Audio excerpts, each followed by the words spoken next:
সকাল সকাল ঘুম থেকে উঠেই দেখি আমার দুই গুণধর গল্প এসে হাজির। আমি বললাম, কি ব্যাপারে তোরা এত সকাল সকাল আমার কাছে, কি মতলব? বলছে 3 দিন তো তোমার সাথে দেখা হবে না, মামা বাড়ি যাচ্ছি তাই দেখা করতে আসলাম। অন্যদিকে দেখি বৌদিও রেডি হয়ে গেছে। বৌদি যাবে বাসে, দাদা তুলতে যাবে বাসে। তো বৌদি রেডি হয়ে আগে যাচ্ছে, তারপর এরা যাবে বাইকে। তো আমি একটু মাঙ্কুর সাথে খুনসুটি করলাম যে তোদেরকে নিয়ে যাবে না, তুই এখনো স্নান করিসনি, রেডি হসনি, দেখ তোর মা রেডি হয়ে বেরিয়ে গেল।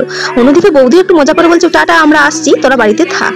না না, ওরাও যাবে, বাইকে যাবে, ওরাও রেডি হয়ে গেছে। তো সকাল সকাল এসে দেখছি আমাকে রেডি হয়ে দেখাতে এসেছে, পিপি কেমন লাগছে ড্রেসগুলো বলো।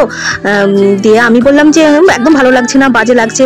তো কিছুক্ষণ মজা করলাম, মনটাও একটু একটু খারাপ লাগছে। দুজনে থাকে, আমার কাছে আসে, আমি একা থাকি, যখন মনটা খারাপ লাগে তখন এসে আমার সাথে মজা করা, গল্প করা, এইসব করে। ওদেরকে নিয়েও একটু একটু টাইমটা কেটে যায়। তো চলে যাচ্ছে, মনটা একটু খারাপও লাগছে। অন্যদিকে বাইরে আমার স্কুটিটা দাঁড় করানো ছিল, দু ভাই একটু মস্তানি করলো।